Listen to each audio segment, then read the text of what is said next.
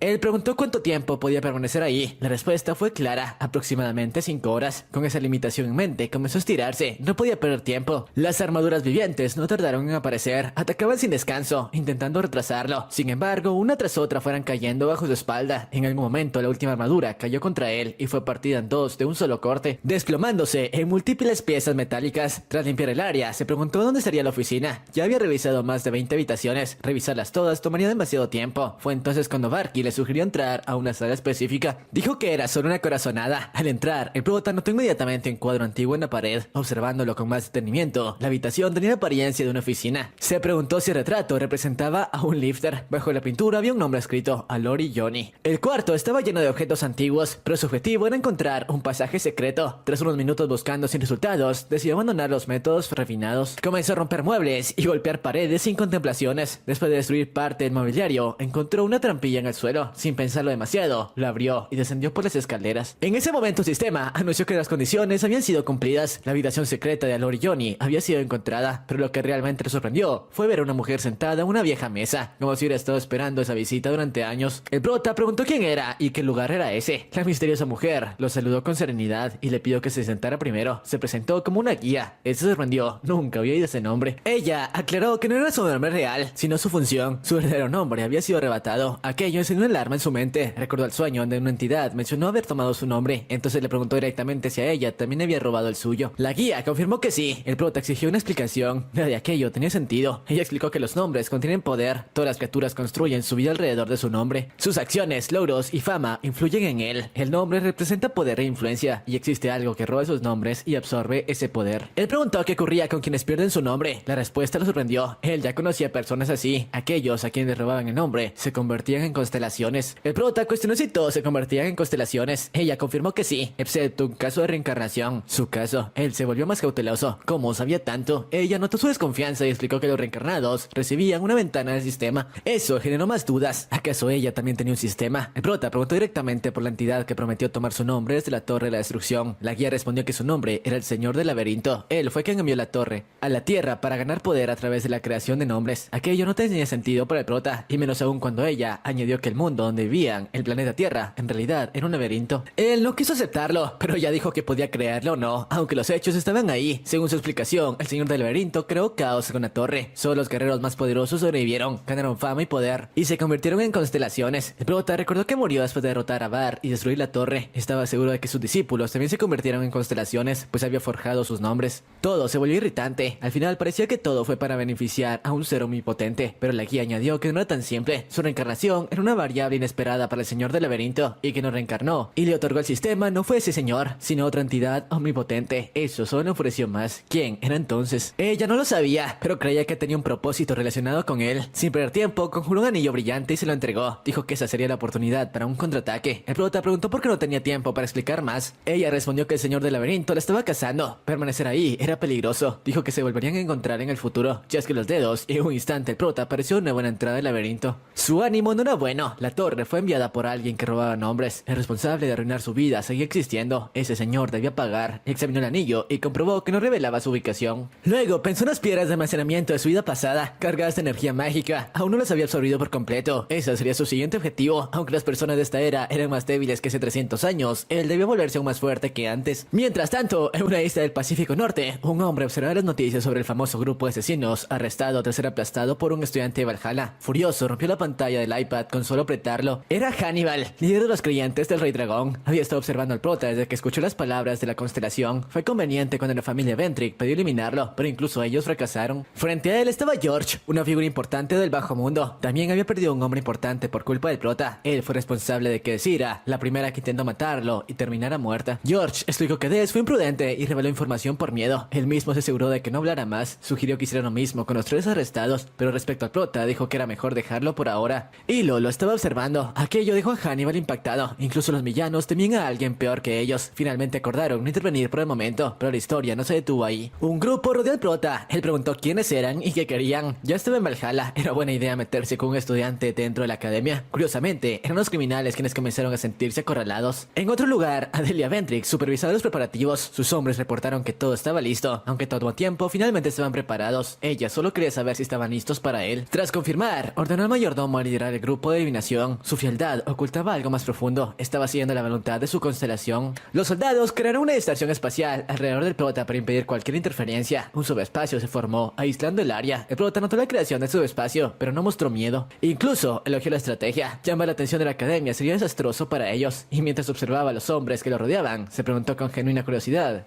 ¿quién había tenido esa idea? El prota comentó con absoluta tranquilidad que tenía el presentimiento de que aquella emboscada provenía de la familia Ventric. El mayordomo, pese a su experiencia, no pudo ocultar su sorpresa y le preguntó cómo lo sabía, pero el protagonista explicó que no era nada complejo. Hasta ahora, solo había hecho 2 enemigos reales, y de esos 2, únicamente los Ventric utilizaban magia oscura, sobre todo después de haber sido descubiertos. Era una simple deducción. Al ver que no tenía sentido seguir ocultándose, el mayordomo ordenó llamar al equipo de eliminación. Cuando la magia de su espacio se deshizo, cientos de hombres armados aparecieron rodeando al prota. La intención era directa: eliminar el objetivo sin margen de error. Sin embargo, aún en la peor desventaja posible, el prota no mostró inquietud alguna. Incluso bromeó al ver la cantidad de personas desplegadas para encargarse de un simple estudiante. Los hombres dejaron claro que solo cumplían órdenes, así que él decidió actuar conforme a la situación. Todos atacaron al mismo tiempo, y entonces con un solo movimiento corporal, el prota empujó hacia atrás a todos los que estaban a su derecha. Fue un gesto mínimo, pero suficiente para que docenas cayeran al suelo. La diferencia de nivel quedó expuesta en segundos. El mayordomo intentó aprovechar el caos y atacó con su esgrima. Falló. El prota desenfundó su espada con calma y comentó que era decepcionante que todos supieran únicamente blandir una espada sin verdadera técnica. Varios hombres intentaron sorprenderlo desde atrás, pero incluso ante ataques imprevistos, el prota esquivaba con naturalidad. Sus movimientos eran precisos sin desperdicio. Derrotaba a cada atacante sin esfuerzo visible. El mayordomo decidió recuperar el control e intentó atacar por la espalda. También falló. Él lideraba al grupo, pero no logró acertar ni un solo golpe. Aquello no era la fuerza de un estudiante común, y aunque todos habían venido con la intención de matarlo, el prota no utilizó ataques letales. Golpeaba con la empuñadura de su espada, pero cada impacto era devastador. Cuando acertaba, parecía que el alma del hombre abandonaba su cuerpo antes de caer inconsciente. El líder solo pudo pensar, antes de desplomarse, que debía haber tomado en serio la advertencia y haberse preparado mejor. Cuando el líder cayó, el prota sintió que la verdadera responsable finalmente había decidido aparecer. Adilia llegó personalmente, observó a sus soldados derrotados, incluso su mayordomo. Siempre se había asegurado reclutar personas superiores al promedio, y verlos caer de esa manera resultaba inquietante. Aún así, mantuvo la compostura, desenvainó su espada y declaró que el prota debía sentirse honrado por presenciar el relicario sagrado de la familia Vendrick, un privilegio reservado para pocos. El protagonista soltó una ligera risa, respondió que una simple daga no era nada especial. Además añadió que era patético que una familia orgullosa necesitaba tantos hombres para atacar a un estudiante. Cansada de los insultos, Adilia atacó con su preciada daga, pero antes de que el golpe alcanzara su objetivo, las piedras de maná utilizadas por los soldados comenzaron a resonar. Un brillo amarillo intenso llenó el lugar. Nadie entendía lo que ocurría, ni siquiera Adilia, excepto el prota. Él permanecía tranquilo con las manos en los bolsillos. La daga de Adilia también comenzó a brillar. Entonces el entorno perdió color. Todo se volvió gris, apagado. Solo las piedras de maná emitían luz. Todos quedaron paralizados pero conscientes. Todos, excepto el prota. Adilia intentó moverse y no pudo. Sentía que su cuerpo y su mente estaban congelados. Conservaba la conciencia pero no el control. Y mientras tanto el prota caminaba libremente. Cuando tocó la espada de Adilia, apareció una ventana del sistema dirigida al maestro. Antes de que pudiera procesarlo, la energía de las piedras de maná se reunió en una figura. Era la constelación de la familia Vendrick veneraba. Pero esta vez reveló su rostro bajo la máscara. Solo el prota y quizá Adilia pudieron verlo. Durante unos segundos no intercambiaron palabras. La joven esperaba su respuesta, visiblemente nerviosa. Entonces los recuerdos regresaron. Cuando ella era niña, el prota la había encontrado como esclava. En aquel entonces no era un héroe legendario, solo un aventurero que se cruzó con un traficante. Él reconoció en sus ojos un odio profundo hacia el mundo. La niña le dijo que no entendía nada de su situación. El prota admitió que era cierto, pero le confesó que él también había sido esclavo. Fue secuestrado cuando era joven y cargó cadenas de prohibición durante mucho tiempo. Le preguntó si no quería ser libre. Ella gritó que era imposible. Entonces, él explicó que existían dos formas de romper las cadenas: que el dueño te liberara o que muriera. Pero su dueño ya estaba muerto, parecía no haber salida. Sin embargo, había un método que casi nadie consideraba: usar el propio maná para anular la prohibición. El prota había trabajado duro para lograr su propia libertad. Rompió sus cadenas y luego rompió las de ellas. Le dijo que fuera libre y regresara con su familia, pero ella ya no tenía a nadie. Entonces, él ofreció acompañarlo en su viaje para aplazar traficantes de esclavos y así se convirtió en su discípula. Más de 300 años después, ambos recordaban todo, excepto su nombre. El prota entendió lo que significaba que te robaran el nombre. Como no podía recordarlo, la llamó como antes. Idiota, ¿cuánto tiempo? Adilia presenció la escena sin poder comprenderla del todo. La constelación que veneraba llamaba maestro al hombre que intentaba matar. La joven preguntó qué debía hacer con esas personas. Liberó el hechizo y devolvió toda la normalidad. Nadie recuperó la conciencia. Ofreció matarlo si él lo deseaba, pero el prota respondió que no. Tenía algo mejor en mente. El prota no quería una ejecución inmediata. Lo que realmente le interesaba era la reacción de Adilia cuando entendiera completamente la situación. Quería que procesara que la constelación que su familia veneraba llamaba maestro al hombre al que había intentado eliminar. Eso tenía mucho más peso que cualquier castigo físico. No se sabía cuánto tiempo permanecieron ahí después de eso, pero el día siguiente la academia recibió una noticia inesperada. La familia Vendrick había hecho una donación de 5 millones a Valhalla para patrocinar oficialmente al estudiante Kim Jia, una cifra desproporcionada, equivalente a millones de dólares, incluso después de la conversión. El profesor encargado casi perdió la compostura al ver la cantidad. El instructor senior recordó que la vez anterior, cuando Rotail fue acusado de ordenar su ataque, la familia también había intentado silenciar el asunto con dinero. En aquella ocasión, el prota lo rechazó sin dudarlo, pero eso ambos estaban convencidos de que volverían a negarse. Para confirmarlo, llamaron al estudiante, y para sorpresa del profesor, el prota aceptó la donación sin titubeos. El profesor, confundido, preguntó cuál sería la razón para rechazar semejante suma. Luego, añadió que al convertirse en estudiante VIP, tendría que mudarse al dormitorio premium. El protagonista respondió que no tenía quejas sobre su dormitorio actual y que podía discutir el traslado más adelante. El profesor, aún intentando entender el cambio, preguntó qué era diferente esta vez. Mientras caminaba por el campus, el prota recordó la conversación con su discípula enmascarada. Ella había sugerido eliminar a todos los que intentaran dañarlo, pero él prefería sacar ventaja estratégica. Había despertado a Adilia y le explicó que la constelación había autorizado a hacer lo que quisiera con la familia Vendrick. Antes de que Adilia pudiera reaccionar, la constelación confirmó que originalmente había creado esa familia para servir al maestro. En ese momento Adilia comprendió el verdadero significado de la frase transmitida durante generaciones: todo por uno. La constelación confirmó que finalmente lo había entendido. Adilia descubrió que el hombre al que había intentado matar era el maestro de su propia constelación. El prota dio entonces las instrucciones claras. Aunque no simpatizaba con la arrogancia de esa familia, reconocía que el poder y el prestigio eran herramientas útiles. Ordenó a Adilia continuar liderando a los Vendrick, pero desde ahora deberían apoyar sus objetivos sin cuestionarlos. Para reforzar semejante mensaje, señaló la constelación: si obedecían, el resultado sería definitivo. Su discípula comentó que prefería eliminarlos en ese mismo momento, pero el prota no cambió de postura. La joven admitió que no podía quedarse mucho más tiempo. Manifestarse en ese mundo consumía demasiada energía y las piedras de maná estaban agotándose. Antes de irse, se quitó la máscara una vez más y dijo que ver la reencarnación de su maestro en persona no tenía precio. El prota le ordenó descansar. Entonces añadió algo más. Parecía que otra constelación también había alcanzado ese estado y pronto la vería. Después de esto desapareció hacia otra dimensión. Lejos de aclarar las cosas, la situación se volvió más compleja. El prota no sabía qué constelación encontraría, ni si otros discípulos también habían ascendido. Regresó al aula por primera vez desde su viaje a China. Al sentarse notó que Makima lo observaba fijamente. Mientras tanto, continuó su diálogo interno con Bar. Bar recordó que el señor del laberinto le otorgó ese nombre y el poder de controlar la Torre del Fin. Admitió que aquel nombre y poder influyeron en sus acciones y que en ese momento no actuaba completamente por voluntad propia. Esa revelación reforzaba una idea incómoda. Habían sido piezas dentro de un plan mayor. Al día siguiente, el prota volvió a encontrarse con la guía en la cafetería de la academia. No esperaba verla tan pronto ni en ese lugar. Ella apareció sin explicación. Le preguntó por el objetivo brillante que sostenía. El prota se irritó al notar que su comida había desaparecido por su intervención. Aún así, ella se disculpó y fue el punto importante. Quería confirmar que el anillo seguía en su poder. El prota se lo mostró.